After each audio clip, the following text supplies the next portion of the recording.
हाय ladies, अस्सलाम वालेकुम। तो कैसे हैं आप सब? स्टार्ट करूँगी अपना रिव्यू रिएक्शन वीडियो। अगर आपको मेरा ऑडियो वॉल्यूम थोड़ा-सा कम सुनाई दे तो मैनेज कर लीजिएगा। इस टाइम जो मैं ऑडियो रिकॉर्ड कर रही हूँ तो काफ़ी रात हो रही है, जाग रही थी। मैंने कहा चलें जी एक वीडियो आपके लिए रिकॉर्ड करते हैं। तो यहाँ पर मैं कुछ पॉइंट्स हैं जो आपके साथ शेयर करना चाहती हूँ। अच्छा, हलीमा की जो एज है, जो कि रमज़ान है ना, वो ऊँट बन गया है कि जिसके बारे में कहा जाता है, ऊँट रे ऊँट तेरी कौन सी कल सीधी।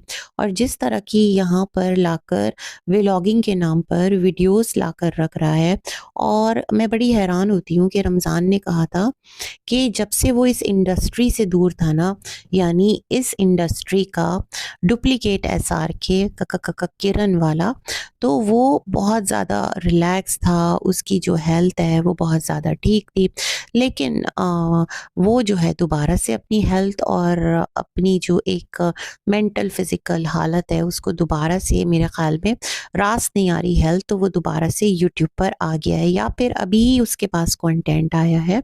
और जिस तरह से वो अपना एनआईसी लेकर और अपने 11 बहन-भाइयों की जो पूरी क्रिकेट टीम है माशाल्लाह, तो उसको लेकर जिस तरह से काउंटिंग कर रहा था, तो उस पर थोड़ी-सी बात करना तो बनता ही बनता है।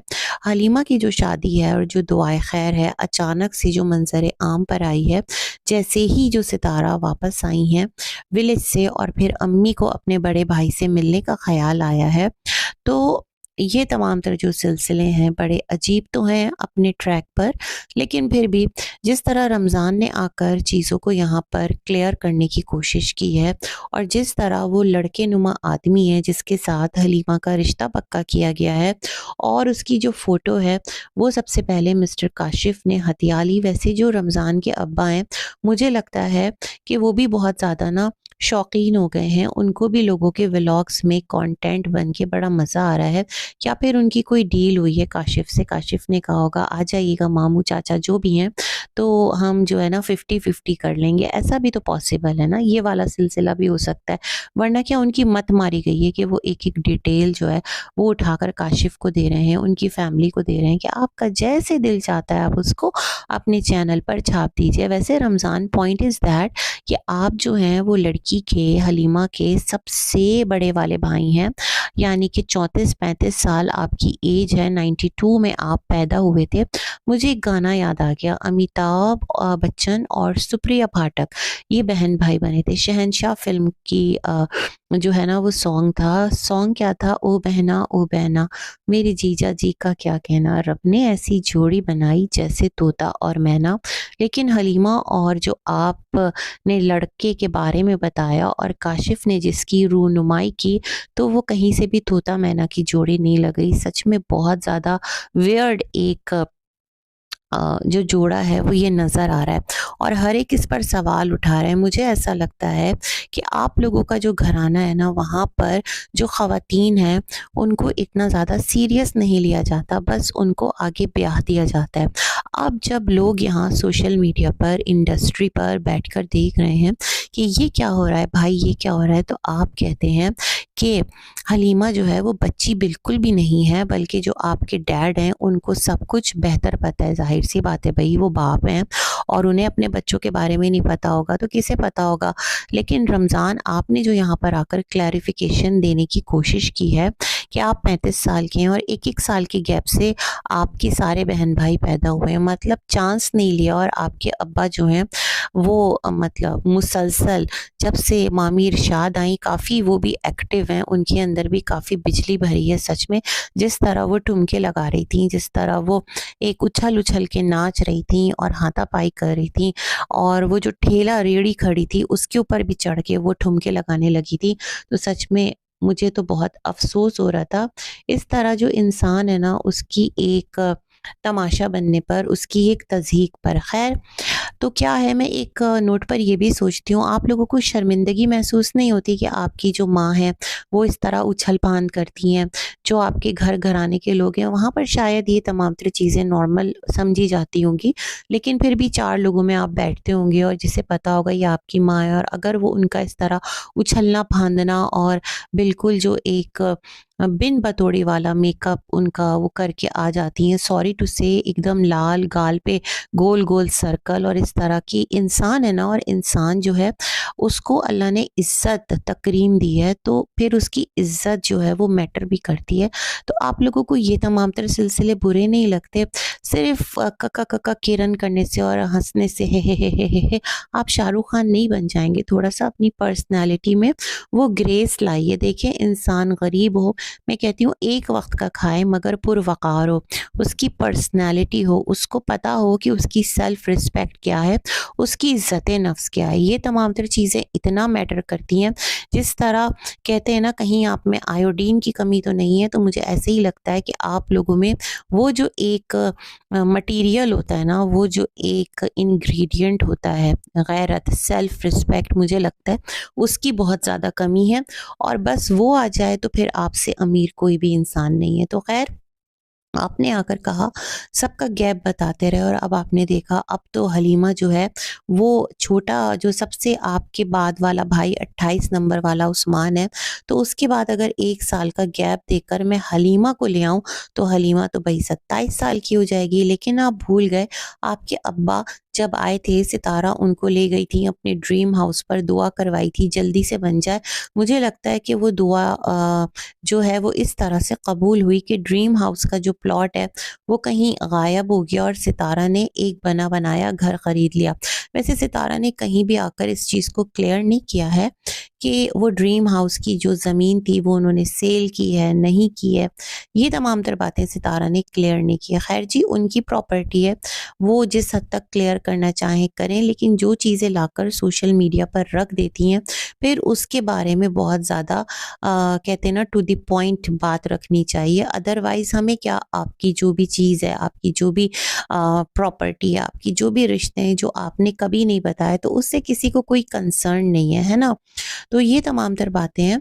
तो वहाँ पर आपके अब्बा ने एक क्लिप लगाई है, सियोक ने लगाई है क्लिप, और वाक़ईतन वो सितारा के व्लॉग की है, जहाँ पर आपके अब्बा जो आपके डैड हैं वो कह रहे हैं कि जो साबिर है वो हलीमा से भी बड़ा है। तो भाई साहब, आप साबिर को किधर गोल कर गए, और हलीमा को आपने बता दिया वो उस्मान से छोटी है।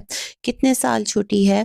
आप काउंट करते-करते खुद ही कन्फ्यूज़ आ गए, तो आपने कहा कि उस्मान और हलीमा के बीच 3 और भी बच्चे थे आपके अब्बा के, 11 आप और 3 वो, 14 बच्चे, माशाअल्लाह, माशाअल्लाह। और फिर भी जो आपकी माँ अम्मी हैं, वो कितनी फ़िट हैं, कमाल बात है। अल्लाह की ब्लेसिंग है भई उनके ऊपर, वरना 14 बच्चे मायने रखते हैं ना, एक औरत 14 बच्चे पैदा करे। ख़ैर, तो आपने कहा वो 3 की जो है ना वो डेथ हो गई थी, तो हलीमा इस तरह से 23 साल की है ना? आपने बोला और हमने मान लिया। ऐसे भी बुरे हालात नहीं, जो आपके अब्बा हैं वो बोल के गए हैं सितारा के व्लॉग में। अगर वो ना भी बोलते ना तो भी हमारी आँखें हैं, और हम लोग भी इसी दुनिया में रहने वाले हैं। रोटी को चोची नहीं कहते, और चने खाए हुए नहीं हैं। हमने भी दुनिया देखी है, हमें भी अंदाज़ा है कि सिचुएशन क्या हो सकती है, हालात व वाक़यात क्या हो सकते हैं।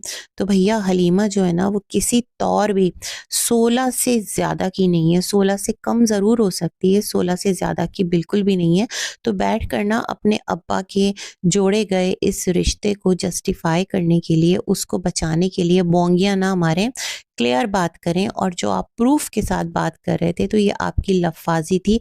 प्रूफ़ आपने अपनी जो एक एज है उसका लगाया है। क्या आपके यहाँ जो आपकी बहनें हैं 23-23 साल की, और उससे भी छोटी, हलीमा से छोटी एक बच्ची है, यानी वो 20 साल की है, 1-1 साल के फ़र्क से, है ना? बहुत ज़्यादा वियर्ड है ना? और इतना आँखों में घुस करना, जूते समेत लोगों को पागल मत बनाएँ, लोग हकीकत को समझते हैं, और फिर जब आप लोगों पर बात करते हैं और आपकी क्लास लेते हैं तो फिर आपको बुरा लगता है। खुदारा, वो आपकी सगी बहन है ना? आपने अगर अपनी ज़िंदगी में कोई तकलीफ़ें देखी हैं, कोई आपको फाइनेंशियल कोई क्राइसिस आया है, या आपकी शादीशुदा ज़िंदगी में कोई प्रॉब्लम आई है, आप और अनीता का जोड़ा तो बिल्कुल परफ़ेक्ट लगता है। उसमें कोई इतना बड़ा गैप नहीं है, है ना, कि एज गैप बहुत ज़्यादा हो। ऐसा बिल्कुल भी नहीं है। तो आपको नहीं लगता आपकी बहन भी वो तमाम तर खुशी डिज़र्व करती है, वो तमाम तर एक बतौर लड़की होने के नाते उसके भी दिल में अरमान होंगे। ठीक है, उसकी समझ थोड़ी कम है और अगर वो समझदार होती तो कभी भी इस रिश्ते पर ना हामी ना भरती। वैसे जो हलीमा का रिश्ता लगा है, जो दुआए खैर हो रही है, उसमें हलीमा के चेहरे पर जो वो सर झुकाए बैठी थी, कहीं पर भी वो खुश नहीं लग रही थी। बस ऐसा लग रहा था उसके साथ एक रस्म की जा रही है और वो आँखें बंद करके किसी कठपुतली की तरह ना वो हर उस प्रोसेस में शामिल है। तो खुदारा भाई होने का फ़र्ज़ अदा कीजिए, अपने डैड को समझाइए कि डैड, दुनिया जो है वो बहुत आगे जा रही है, आपको हमारी बहन का निकाह करना है, आप इसके फ़र्ज़ से सुबुकदोश होना चाहते हैं तो खुदारा इसके जोड़ का रिश्ता तो तलाश कीजिए। ठीक है, लड़का हो 5 साल बड़ा हो, 7 साल बड़ा हो, बट उसके जो चाचा-ताया की उम्र का लड़का तो लेकर मत आएँ। मुझे तो वो किसी तौर भी जो मिस्टर साजिद हैं, उनसे कम उम्र नहीं लग रहा और ये जो पिक्चर है, ये काफ़ी पुरानी लग रही है ना? मुझे नहीं लग रहा कि ये रीसेंट पिक्चर है, पासपोर्ट साइज़ पिक्चर है। अरे भई, उसकी कोई फैमिली पिक भी तो होगी, वो दिखाएँ। कहाँ पर है वो? किधर है वो? हलीमा बेचारी को आप लोगों ने ना एकदम बस खूँटे से बाँधना है। तो खुदारा अपनी चीज़ों की जस्टिफ़िकेशन के लिए ना इस किस्म की लेम बातें मत कीजिए आकर, मैं आपसे ये कहना चाहती हूँ। दूसरा जी, सितारा के व्लॉग की तरफ चलते हैं। कुछ बातें हैं जो मैं सितारा से रिलेटेड करना चाहती हूँ। सबसे पहले तो मैं एक और बात करना चाह रही थी सितारा, ब्रांड के हवाले से करना चाह रही थी और दूसरा जो आपकी अम्मी और आपके मिस्टर वापस आए हैं विलेज से 2 दिन के लिए गए थे और उन 2 दिनों में आप जितना परेशान दिखाई दे रही थी, अदरवाइज़ तो आपके मिस्टर कराची भी गए थे और 2 से ज़्यादा दिन के लिए गए थे और उस बीच आप लोग सारे बीमार थे। उतना परेशान आप तब दिखाई नहीं दी थी सितारा, जितना आप अब दिखाई दी थी, है ना? फिर जब आपके अम्मी और मिस्टर आते हैं और एक लंबा सफ़र करके आते हैं सितारा, तो मैं एक्सपेक्ट कर रही थी कि आपको तो पता होगा आ जाएँगे तो कुछ अच्छा-सा कुज़ीन आप उनके लिए बनाती, आपका व्लॉग भी बन जाता सितारा, कोई अच्छा खाना, कोई मील, सालन रोटी, कोई शोरबा, क्योंकि सर्दी बहुत ज़्यादा थी, है ना? तो ज़रा-सा गले को सुकून मिलता, थकन दूर होती, गरम-गरम चाय बनाकर उनकी तवाज़े करती, ये तमाम तर सिलसिले आप कैप्चर करती तो बड़ा अच्छा लगता और एक वो जो आप उनको मिस कर रही थी ना, क्या आपको लग रहा था उनके बगैर दिल नहीं लगता, बच्चे बोर हो जाते हैं और अम्मी को जिस तरह आपने कहा था कि अम्मी आप फ़ौरन आइएगा वरना तो मैं यहाँ से शिफ्ट नहीं होंगी, ये तमाम तर सिलसिले और बातें सितारा। तो जब वो लोग आए ना तो उनका वेलकम बड़ा फीका लगा, है ना? मुझे तो ऐसा लगता है कि जैसे कि आ गए, आपको पता चल गया। आप उनकी बेल सुनते के साथ ही तो कैमरा लेकर नहीं उतर जाते होंगे ना? वैसे व्लॉगर इसी तरह करते हैं कि सीन शूट करते हैं। ऐसा सिर्फ़ आप नहीं करती, मैं आपको नहीं कह रही, तमाम तर व्लॉगर्स कर रहे होते हैं।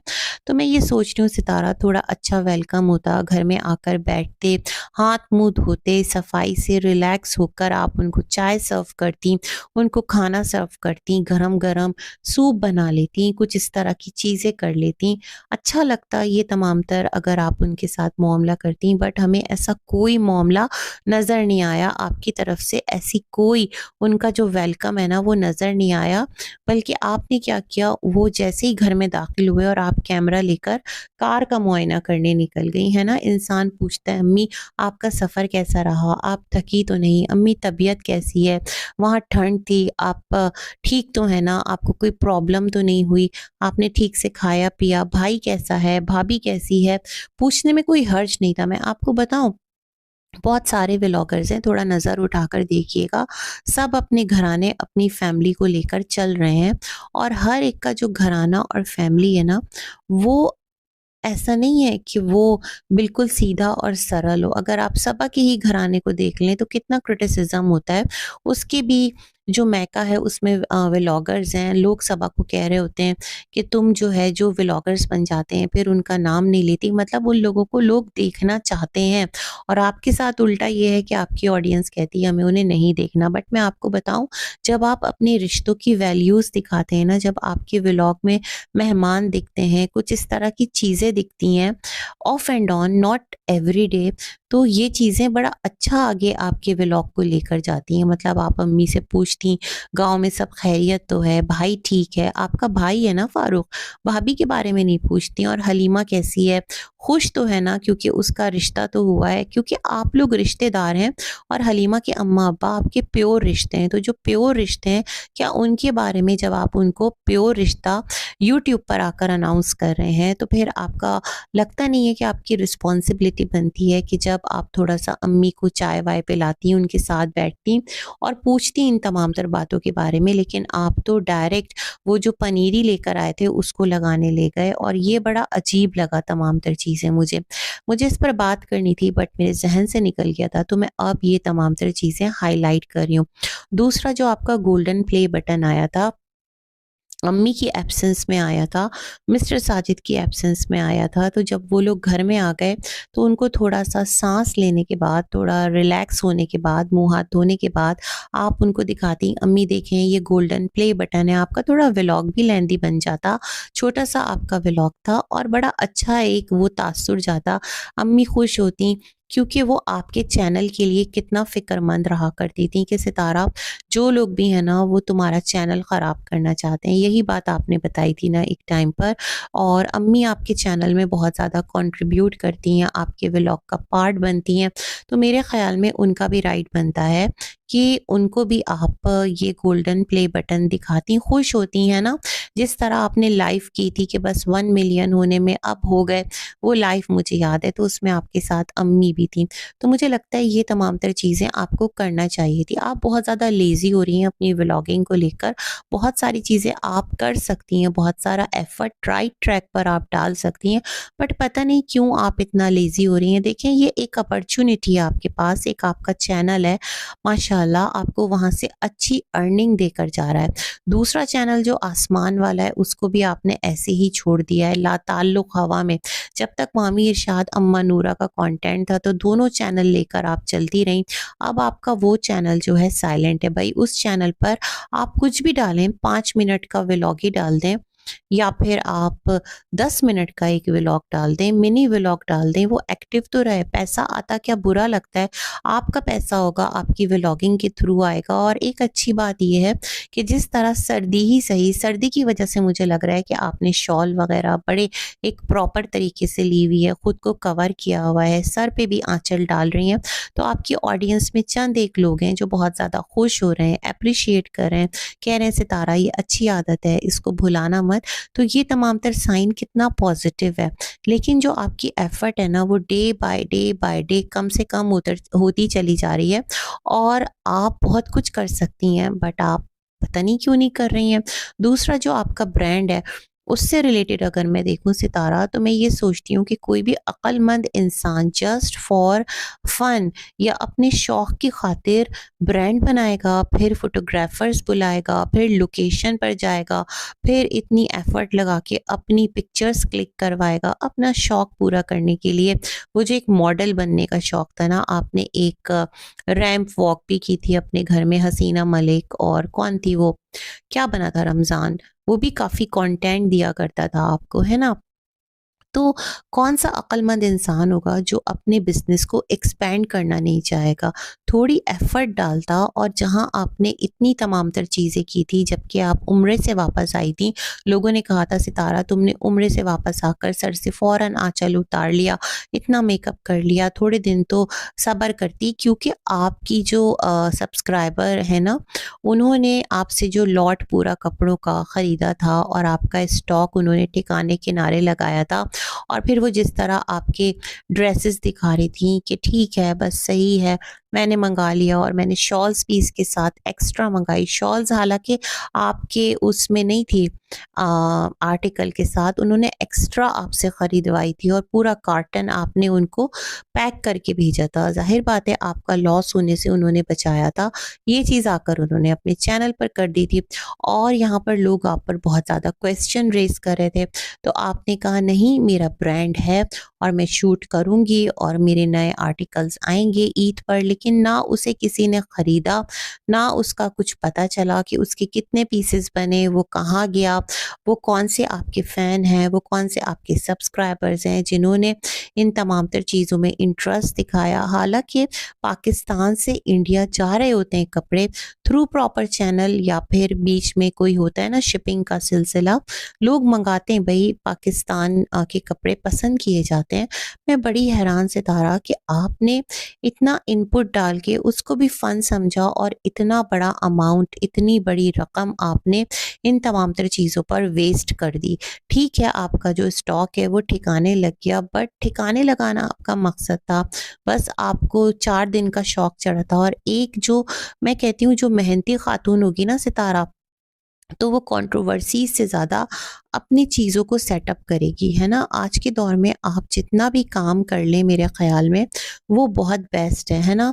और आप भी एक्टिव रहते, आपका जो ज़हन है वो भी एक प्रोडक्टिव काम में लगा रहता और किसी और का रोज़गार भी बना रहता। पहले तो मामू नदीम सिलाई कर रहे थे और वही आपके कारीगर थे, सारी दुनिया बोल रही थी, लेकिन आपने अपने कारीगर को कभी नहीं दिखाया था कि कारीगर है कौन, है ना? आप मैरी क्वीन भी लेकर आई थी कि इस पे कपड़ा रख के हम देखेंगे कैसा लगता है। कितना सब कुछ आपने किया था, रैक बनाया था, ये किया था, वो किया था, और आपने एक लोगो बनाया था, अपनी ब्रांड की ओपनिंग सेरेमनी की थी। तो इतनी एफर्ट डाल के और भूल जाना कोई सेंसिबल इंसान करेगा सितारा, लेकिन ये आप करती हैं। फिर जिस तरह से आप जार्स ले रही हैं उसको बरनिया भी बोलते हैं, हम भी बोलते हैं बरनी। तो उस जार के अंदर आपने एक दुकान सजा ली है पूरे जार्स की, है ना? आप कह रही थी मैं ये तमाम तर सामान यहीं रख के जाने वाली हूँ सितारा। आपके पास पैसा है तो क्या इतना एक्स्ट्रा, मतलब आप कहते हैं ना फ़ुज़ूल ख़र्च शैतान का भाई है। तो अगर अल्लाह आपको नवाज़ रहा है ना सितारा, तो उसमें उनका भी हिस्सा है जो आपसे माँगते हैं और उसमें उनका भी हिस्सा है जो आपसे नहीं माँगते। अब आपको समझने की ज़रूरत है, मतलब कोई ऐसा ज़रूरतमंद कि जिसकी जायज़ ज़रूरत है और वो खुद आपसे आकर सवाल कर रहा है, तो आपके माल में उसका भी हिस्सा है। और कोई ऐसा ज़रूरतमंद कि जिसकी किसी तकलीफ़ के बारे में आपको पता है लेकिन वो अपने लब नहीं खोलता, तो अगर आपके पास आपकी ज़रूरत से ज़्यादा माल उतरा है तो उसमें उसका भी हिस्सा है। मैं समझती हूँ जो इतना अमाउंट और इतनी रकम आप वेस्ट कर रही हैं उसको किसी प्रोडक्टिव काम में लगाएँ, जो पता है जब एक दिन तो हम सबको दुनिया से चले जाना है, तो जब हम जाएँ ना तो वो हमारे लिए सदका जारिया हो। क्योंकि देखें, मैं आपको फिर बता दूँ कि आगे वही जाएगा जो हमने अल्लाह की राह में ख़र्च किया है और जो नेक अमाल किए हैं। बाकी जितना धन, दौलत, ज़मीन, जायदाद हम बनाएँगे ना, वो यहीं रह जाएगी और हमारे बाद आने वाले हमारे बच्चे उसे इस्तेमाल करेंगे। हमने किस तरह कमाया, इसका जो बोझ है ना वो हम पर आएगा, इस्तेमाल करने वालों पर नहीं आएगा। उनकी तरफ तो ट्रांसफ़र हुआ ना, तो बहुत सारी चीज़ें हैं, बहुत सारी ऐसी बातें हैं कि जिसकी बारीकी को समझना बहुत ज़्यादा ज़रूरी है और जिस पर ध्यान देना बहुत ज़्यादा ज़रूरी है। और मैं आपसे फिर कहूँगी कि आप अपना दूसरा चैनल भी एक्टिव कर सकती हैं। अपना जो मेन चैनल है इसको भी बहुत अच्छी तरह लेकर चल सकती हैं, है ना? और जो भी आपके रिश्ते हैं जिनके साथ आपने रखी हुई है तो उसको बिंदास होकर आप अपने चैनल पर दिखाएँ। आपकी ऑडियंस कहीं नहीं जाती, बल्कि इससे आपकी जो व्लॉगिंग है ना वो उसकी रीच बढ़ेगी। लोग इंटरेस्ट लेंगे, लोग कितना आपको शॉपिंग करता देखेंगे, कितना आपको रोज़ जो है ना वो कोई ना कोई आप यहाँ पर सिर्फ़ कैची सा टाइटल लगाते हैं और अंदर ऐसा उनको कुछ भी ना मिले। बस आप अपनी बरनियाँ और जार दिखाती रहें अ, शिफ्टिंग के नाम पर, और इस तरह आप सामान इकट्ठा करता दिखाते रहें तो लोग बोर हो जाते हैं। तो ये कुछ बातें थी जो मैं आपसे करना चाहती थी। होप सो कि आपको समझ आएगी। इसी के साथ करती हूँ अपना रिव्यू एंड। मिलेंगे एक और वीडियो में। खुश रहिएगा, दुआ में याद रखिएगा। अल्लाह हाफ़िज़।